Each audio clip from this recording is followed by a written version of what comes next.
శ్రీ గురుభ్యో నమః. శ్రీమాత్రే నమః.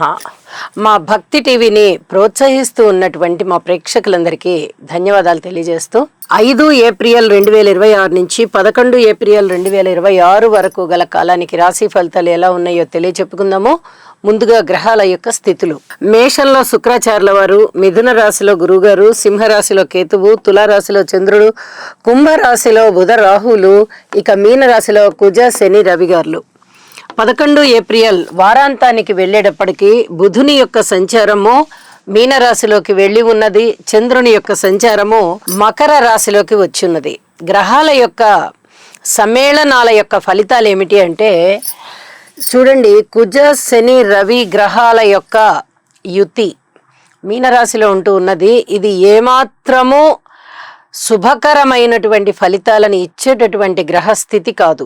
యాక్సిడెంట్స్ ఎక్కువగా జరగడానికి అవకాశం ఉంది. అలాగే అనారోగ్యాలు, హృద్రోగాలు, కత్తిపోట్లు, కర్రపోట్లు, దెబ్బలాటలు, ఆపరేషన్స్, భూ తగాదాలు, ఫ్యాక్టరీలలో యజమానులకి కింది స్థాయి ఉద్యోగులకి అంటే స్టాఫ్ అందరికీ అన్నమాట, వీరికి తగాదాలు వచ్చేటటువంటి పరిస్థితి, సమ్మెలు, ఇలాంటివన్నీ వచ్చేటటువంటి పరిస్థితి. అలాగే అనారోగ్యాలు, రక్తస్రావాలు, రక్తపోట్లు, ఎన్ని రకాలైనటువంటి అనారోగ్యాలు కలగవచ్చో అన్ని రకాలైన అనారోగ్యాలు కలగడానికి అవకాశం ఉంది. అలాగే బుధరాహుల యొక్క కలయిక ఈ చర్మానికి సంబంధించినటువంటి ఇబ్బందుల్ని బాగా తెలియజేస్తూ ఉంటుంది. అననుకూలమైనటువంటి పరిస్థితి గ్రహస్థితుల వల్ల ఆరోగ్యానికి సంబంధించి అంతగా బాగుండేటటువంటి గ్రహస్థితి కాదు.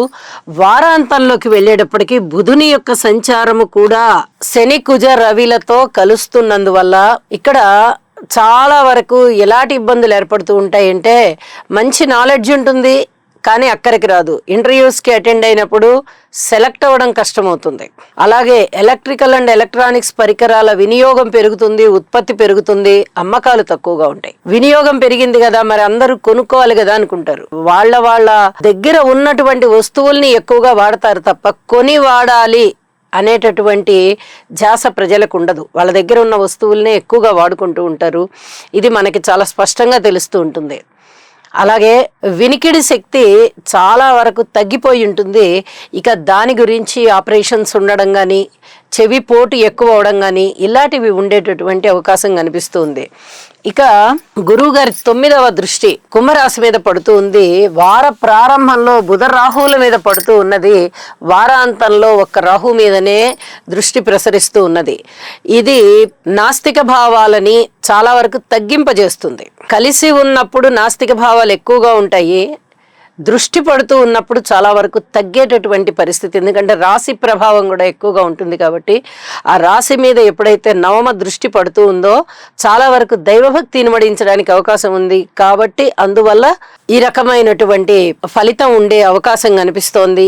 ఏది ఏమైనా కుజ శని రవి బుధ ఈ 4 గ్రహాలకి స్తోత్ర పారాయణాలు చేసుకోవలసిందిగా ప్రతి మనిషి కూడా ఈ నవగ్రహ స్తోత్రాలు అలాగే ఈ 4 గ్రహాల స్తోత్రాలు కూడా పఠించవలసిందిగా సూచిస్తూ ఉన్నాను. అయితే గ్రహాల స్థితి సంచారము వారాంతంలోకి వెళ్ళేటప్పటికీ బుధుని యొక్క కలయిక జరుగుతూ ఉంది మీనరాశిలో. ఇక్కడ శని గ్రహంతో పాటు రవి గ్రహంతో పాటు బుధుడు కూడా కలవడం చేత ఈ శారీరక పరమైన రుగ్మతలు ఉండేటటువంటి అవకాశం ఉంది. ఇప్పటికే ఎవరికైనా ఇలాంటి రుగ్మతలు ఉన్నట్లయితే వారు తప్పనిసరిగా ఔషధ సేవ చేయవలసి ఉంటుంది. అలాగే డాక్టర్స్కి, ముఖ్యంగా ఈ వైద్య విద్యలో ఉన్న వారికి, వైద్యులకి, వైద్యానికి సంబంధించినటువంటి వ్యాపార వ్యవహారాలలో ఉన్నవారికి చాలా వరకు వాళ్ళు లాభాల బాటలో ఉంటారు అని కూడా తెలియచేయడం జరుగుతోంది. ఇక ఈ వారం రాసుల్లోకి వెళ్దాము. ముందుగా మేషరాశి వారికి 4 గ్రహాల యొక్క అనుకూలత ఈ వారం చాలా స్పష్టంగా కనిపిస్తూ ఉన్నది. రాశిలో శుక్రాచార్యుల వారు ఉన్నారు, 7వ స్థానంలో చంద్రుడు ఉన్నారు, లాభ స్థానంలో బుధ రాహువులు ఉన్నారు. వెరసి 4 గ్రహాల యొక్క శుభ ఫలితాలు కూడా మేషరాశి వారిని బాగా సంతోషపరుస్తూ ఉంటాయి. అయితే మిగతా 5 గ్రహాల యొక్క అననుకూలత ఉంది కాబట్టి చాలా జాగ్రత్తగా ఉండాల్సిన పరిస్థితి. అందులో శనిగారి యొక్క స్థితి వ్యయస్థానంలో ఉంది కాబట్టి ఈ వ్యయస్థానానికి సంబంధించి ఏలినాటి శని ఫలితాలు. గురుబలం లేకపోవడం వల్ల, తృతీయ స్థానంలో గురువుగారు ఉండడం వల్ల కాస్త అవమానాలు, అపనిందలు ఇలాంటివన్నీ ఉంటూ ఉండేటటువంటి పరిస్థితి. ఏలినాటి శని జరుగుతూ ఉన్నప్పుడు గురుబలం లేకపోవడం వల్ల శనిగారి యొక్క స్థితి సంచారానికి దుష్ట ప్రభావం ఎక్కువగా ఉండడము, ఇవన్నీ కూడా చాలా చాలా బాధించేటటువంటి అంశాలు.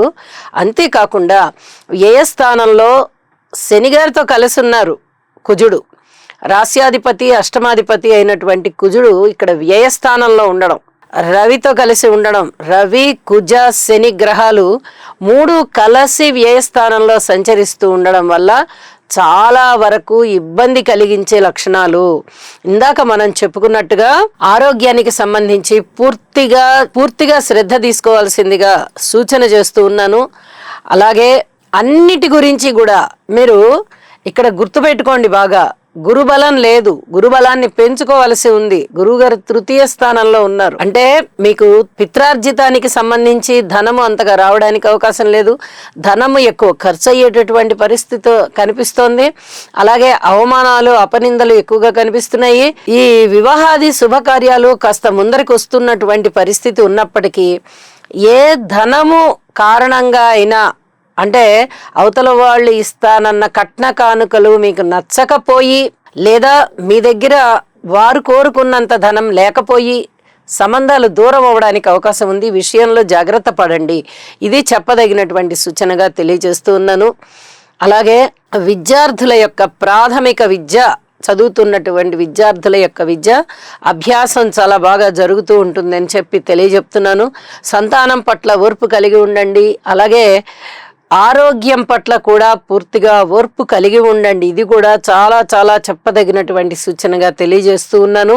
భార్యాభర్తల మధ్య అనుకూలత చాలా బాగుంది. కళల విషయంలో చాలా అద్భుతమైనటువంటి పరిస్థితులు ఉంటాయి. కళా ప్రదర్శనలు కానీ, కళారాధకులకి, కళా పోషకులకి, కళాభిమానులకి, కళాకారులకి అందరికీ కూడా చాలా ఉత్తమోత్తమైన ఫలితాలు ఉన్నాయి, పేరు ప్రఖ్యాతులు ఉంటాయి అని చెప్పి తెలియజేస్తున్నాను. స్త్రీల విషయంలో కూడా మీరు గణపతి పూజ చేసుకోవడం చాలా చాలా మంచిది, మీకు విశేషమైన ఫలితాలు ఉంటాయి అని చెప్పి తెలియజేస్తున్నాను. అలాగే ఉద్యోగ జీవితంలో పూర్తి ఓర్పు కలిగి ఉండండి. ఇది చాలా చాలా చెప్పదగినటువంటి సూచన. ఊహించని విధంగా లాభాలు అయితే వస్తాయి మీకు, కానీ ఆ లాభాలు ఏదైనా రుణభారాలు తీర్చుకోవడానికి సరిపోతాయి, లేదా మీ నెలవారీ బత్యానికైనా సరిపోతాయి తప్ప అంతకన్నా ఎక్కువగా ఈ డబ్బులు పెట్టుకొని ఏవేవో పనులు సాధించేద్దాం అనుకుంటే మటుకు కుదిరే ప్రసక్తి లేదు. ఈ వారం గ్రహస్థితులన్నీ ఆ విధంగా ఉన్నాయి అని చెప్పి తెలియజేస్తున్నాను. వారాంతానికి వెళ్ళేటప్పటికీ బుధుని యొక్క సంచారము వ్యయస్థానంలోకి వచ్చి ఉంది. అంటే లాభస్థానంలో ఉన్నటువంటి 2 గ్రహాల ఫలితాలల్లా ఒక్క గ్రహమే అయింది. అయితే అది రాహు గారి యొక్క స్థితి సంచారం ఉన్నది కాబట్టి అంతగా భయపడవలసిన పని అయితే లేదు. ధనము వస్తూనే ఉంటుంది, కానీ స్థాన చలనానికి అవకాశం ఉంది.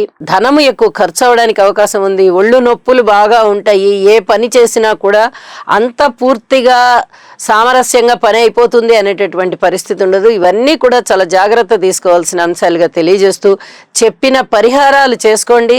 అలాగే గురుగ్రహ స్తోత్రాలు కూడా పారాయణ చెయ్యండి. శనగలు కొన్ని దానం ఇవ్వండి.